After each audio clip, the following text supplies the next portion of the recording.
G'day everyone, Rach here from Bookpiles. Welcome to my March TBR, which I am calling a nod to read-a-thons. In thinking about what I was going to do in March, I had in my mind that there was an Irish read-a-thon.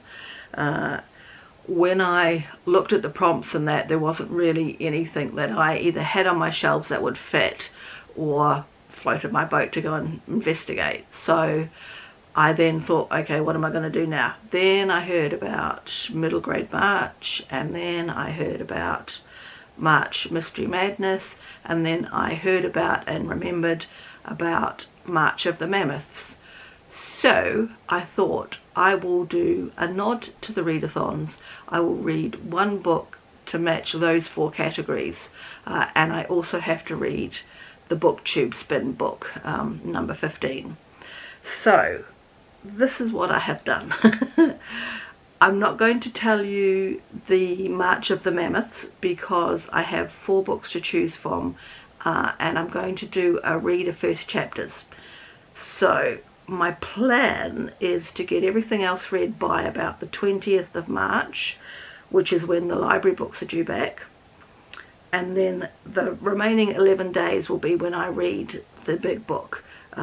March of the Mammoths, if you've not heard of it, is to read a book over 800 pages long, and I have 4 books on my shelves that I would imagine this also, the Barack Obama book, is over 800 pages, but I've gone for fiction rather than non-fiction. So I've got 4 books on my shelf, or 3 here, 1 on my Kindle, and I do actually have a whole pile of Edward Rutherfords, which will be over 800 pages as well, but they're in boxes in the garage, so I'm not digging those out. I did consider, but I thought I've actually got 4 to choose from, so that's okay. So I will do a sort of a vlog style video. I'm going to try doing a first chapter of these 4 books, so you'll find out what they are in that video, and then the one I like the most, I will then read for the final 11 days of the month. So that's that plan. The Irish read-a-thon, I am going to, my nod for that is I am going to read, oh no, don't drop everything. I'm going to read The Mammy, Brendan O'Carroll. And I did, I think in my bookshelf tour I made a comment that I thought this was Mrs. Brown, and it is Agnes Brown. So it's a little I should get it done. It's under 200 pages, so this should be a quick read and hopefully a funny read. So that is my nod to the Irish read-a-thon. For March Mystery Madness, I am going to read a cozy mystery that I put on my Kindle. If you remember a while back, I asked for some recommendations for mystery detective-y type books, and someone suggested that cozy mysteries is probably what I'm looking for, and I went looking and I found, I believe it's the first book in a series, don't quote me on that. And the other thing I haven't done, but I can actually do it, the book is called A Deadly Eclair, and I can probably, if it hurries up, tell you the author. Just have to go into my library, have to charge my Kindle. Daryl Wood Gerber is the author. I don't think I can see that. I don't know how to use my Kindle properly. Anyway, so that is for March Mystery Madness. That's my nod. And it also crosses off an ebook in my overall yearly goal of using my Kindle more. For middle grade March, I went to the library and I picked out, I had some books in mind that I saw some recommendation videos, and I went and had a look to see if they had them in our little library here in New Zealand, and I could find some. But I discovered how big the section was in the library, and I actually just went and perused the shelves, and I ended up putting back the recommendations and bringing home 3 other books. So the first book I have is Violet, Violet and the Pearl of the Orient by Harriet Whitehorn.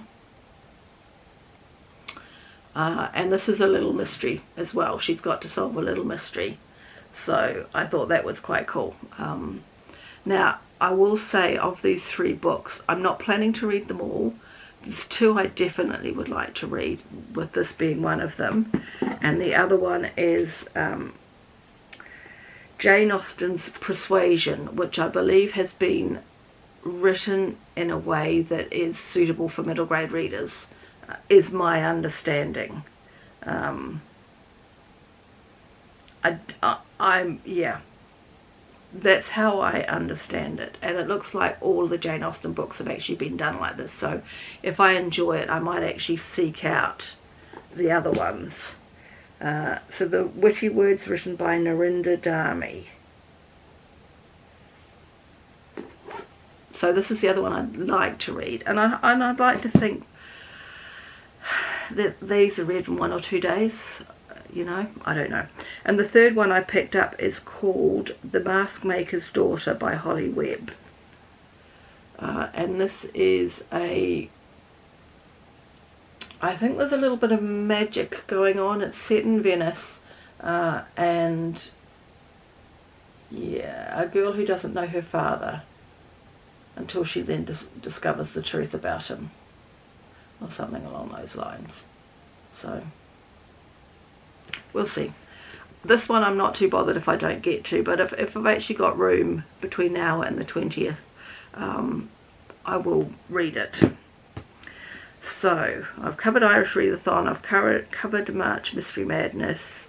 I will try and link a channel for each of these read-a-thons, so that you've got someone a bit more knowledgeable to go and look for than me.